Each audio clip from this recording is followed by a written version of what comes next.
Passionate but peaceful. The nationwide hikoi today finally arriving at Parliament after a 9-day journey from Bluff in the south and Cape Reinga in the north, bringing their protest about the controversial Treaty Principles Bill all the way to the steps of power. Its author, ACT leader David Seymour, in the background, advised not to face them directly. We have extensive coverage this evening, capturing the poignant moments from when today's march started just before dawn, with crowds growing steadily along the route as the sun came up. The procession slowly making its way through downtown Wellington, all the way to Parliament's grounds, where police estimate the crowd swelled to around 42,000, more than double the seabed and foreshore hikoi. Political editor Mikey Sherman and Māori Affairs correspondent Te Aniwa Hurihanganui were in the thick of it, and they'll join us live shortly. First, though, Te Aniwa's report. They warned this would come, and now the multitudes have arrived.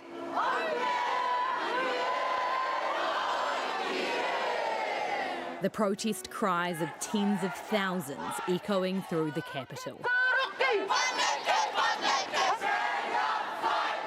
Symbols of resistance at every turn. Whakarongo mai.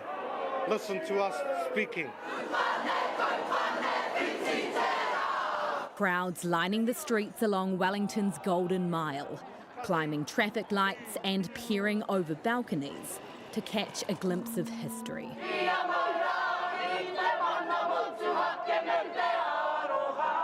This is like one of those once-in-a-lifetime experiences to see unity that you can actually feel like in the air, the atmosphere of kotahitanga. The view from above staggering as they inch closer to Parliament,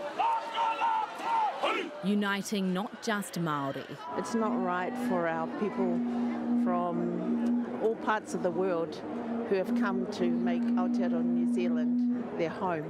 To support the whānau Māori and to make a statement that Te Tiriti is a covenant that we have made between the peoples for all time. Many people carrying pepe, others carrying ancestors.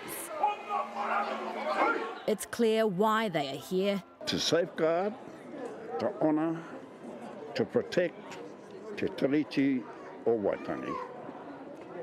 And I'm tired of it being, in so many ways, trampled on. And it's clear what they want. Cancel the bill, cancel the Senate committee, and if Mr Seymour doesn't like it, call a snap election. But how much does it mean? It weighs heavy on our shoulders. It means everything. This is what our parents fought for, this is what our grandparents fought for. On Lambton Quay, the hikoi stopped for the Queen. Te ariki nui Queenie ngā waihono I te pō stepping out of mourning to make a stand for the treaty. At Parliament, there was barely standing room. What has happened today? The Māori nation has been born. And together, a petition opposing the Treaty Principles Bill was delivered with over 200,000 signatures. We will not stand by as the Treaty Principle Bill tries to diminish our rights.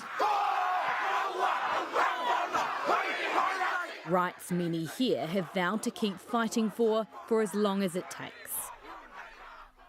The hikoi's been completed, Te Aniwa. What comes next? Well, Māori are eagerly waiting for the Treaty Principles Bill to go through the Select Committee process. National and New Zealand First remain committed to their promise not to support the bill beyond that. But it doesn't really matter that this legislation is likely doomed, because the Waitangi Tribunal was really clear that the damage that it's done to the Māori-Crown relationship has already occurred. That was really evident speaking to the people today. They feel really aggrieved that the bill has been kept alive for as long as it has, despite months of opposition, despite expert evidence to the Waitangi Tribunal that the bill was flawed, and despite warnings from the government's own officials that progressing with this bill would likely cause social disruption. The question now is, what will that relationship look like moving forward? How will the government mend what's been broken, and how will Māori respond to that? Some are calling it a generational moment. Has the hikoi achieved its aim? Well, the Hīkoi had two key objectives. One, to oppose the Treaty Principles Bill, and two, to unite people. Those things have been achieved. The Hīkoi commanded the nation's attention. The scale has meant it's been impossible to ignore. And today, unity was on full display, not just by Māori, but by tangata tiriti, but by the diverse cultures that make up Aotearoa. Young and old got behind this kaupapa. Kia ora, Te Aniwa, thank you very much. Police say Parliament's grounds were at capacity and the huge crowd was in full voice as some politicians came out to face them. Political editor Mikey Sherman was there too. As far as the eye could see, a Hīkoi for the generations, making history at Parliament. We support the treaty and we think what David Seymour is trying to do is outrageous. Who on earth has the audacity, in particular when they have about, 8% of the vote throughout New Zealand? Come on. Squeezed in tightly, they stood shoulder to shoulder, even clamouring up the hillside to play their part in opposing the Treaty Principles Bill. Do what's right. Do what's right. National sending out a small delegation as MPs, both former and current, witness the power of te tiriti. We want to say to David Seymour, where is the privilege in being the most incarcerated race in our own whenua? As the Hīkoi began, One News was with the ACT Party caucus and asked David Seymour if he would front protesters. I've actually spoken, for example, to Rawiri Waititi and said, would you give me that chance? And he said, I wouldn't advise it. It's your choice, but I wouldn't advise it.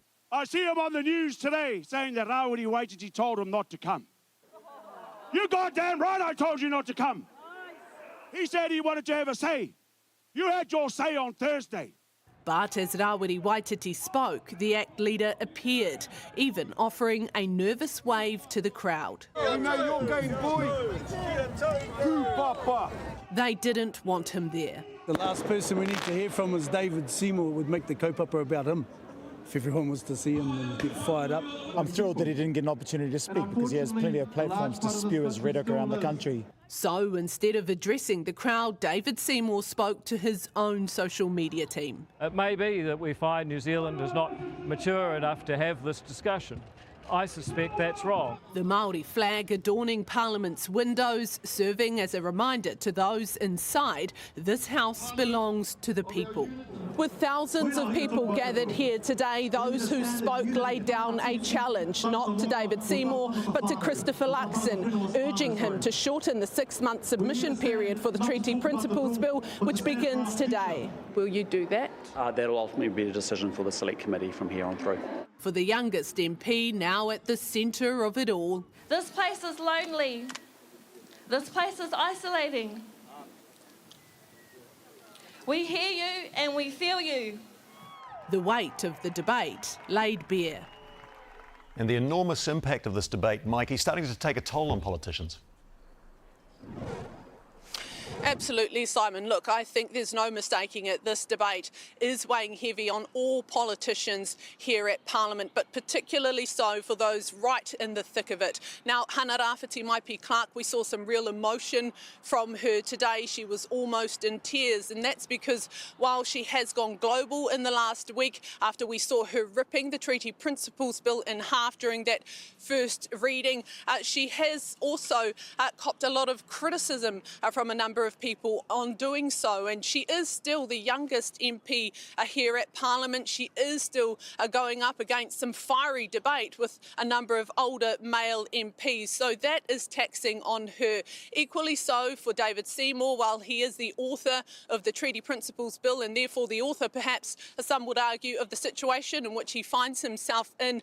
It is exhausting for him. You have to remember that this coalition has been in place for almost a year now, so every single day he has had to defend this policy against unprecedented criticism, protest and legal action. They say that politics isn't for the faint-hearted. We certainly saw that today.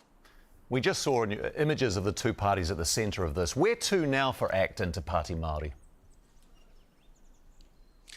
Look, I think while it is taxing for those individual MPs, I think for the parties themselves, this has really proven beneficial in a lot of ways. It has hardened the support bases for both ACT and Te Pāti Māori. For the ACT Party, they've had a treaty principles bill that has been front and centre almost daily, pushing an argument and a discussion that they really feel New Zealanders want to be having at this time. For Te Pāti Māori, you saw those tens of thousands of people here today. They are the party behind the hikoi, and all throughout the day we heard them urging people to get on the Māori roll, hoping to get some sort of positive energy in that space and perhaps even some more votes for them on that. For the National Party, that is where it becomes tricky because, of course, they need to find that sweet middle ground. Christopher Luxon knows this. He knows it's a challenge. I asked him if his supporters would be happy with where National has landed on this issue. He said that many people have differing opinions, but ultimately the party stands by their position and he believes his supporters back them on that. Tēnā koe, Mikey. Thank you very much. First responders say there were 20 medical-related incidents and just one arrest.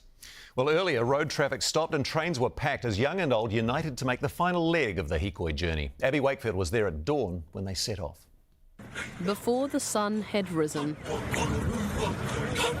the Hutt Valley woke to crowds united for their final 14-kilometre journey to the capital on foot. And as daylight set in, those going by train packed the stations. I'm here to support, our treaty, to honour the treaty. The government just trying to take over and take everything from us. Metlink services were at full capacity, with extra carriages added and more than 35,000 commuters. Once the walking hikoi reached the city's outskirts, traffic started to build. This is Old Hutt Road at 7:30 a.m. today. Wellingtonians usually make their way into work on this road, but today they've been greeted by hundreds of protesters. An hour later, they arrived in the CBD, shutting down the streets. But under a watchful eye, police and patches standing metres from each other. The 9th day of the nationwide hikoi assembled at Waitangi Park before the last march towards the halls of power. We're not going to stand for really divisive politics. I feel that as tangata tiriti, it's my obligation to be here, essentially. I think it's good that New Zealanders as a whole are making a stand. Not just New Zealand, there was support from international visitors too. Because we want to support Māori. I've been really emotional, with just how much support and how calm it is and just peaceful. But she's a real Kiwi, so it's really important to me. I'm from an area in the US that has a really large Indigenous population. Indigenous rights matter, and teaching her that from day one is really important to me. Students getting support from their schools for the day off. So everyone gets like a justified attendance if you get to come here, so it's pretty good. They send a big email about it and saying you're excused to go. I came here to support our kaupapa and get our rights back. Kiwis, visitors, young and old, everyone united for a powerful but peaceful protest. Abby Wakefield, One News. Kiwis uniting on the streets of London too, nearly 20,000 kilometres away. Hundreds turning up to what was supposed to be a small gathering at New Zealand House. Europe correspondent May Heron was there. It's cold, dark and pouring with rain, but that hasn't stopped hundreds of people coming here to the High Commission in London to protest for several hours. The night started with a karakia, followed by speeches and a waiata. Organisers say they only expected 20 or so people to turn up, but many more came. They spilled out onto the streets. Many say they were compelled to be here. Thinking about how isolated we are here, how much love we have for our whānau and our land, there had to be something else that we could do that was more positive. And so organising this gathering was a way of us coming together. Will there be more protests like this? Yeah, I think so. I think we see our people back home, we see Te Ahika burning, and we are here lighting the fire on the other side. Very few issues from New Zealand make their way here to the other side of the world, and very few end up in protests like this. It just shows the depth of anger and angst this bill has created. And close neighbours in the Pacific have also come out in force to show support. Around 300 people in Rarotonga marching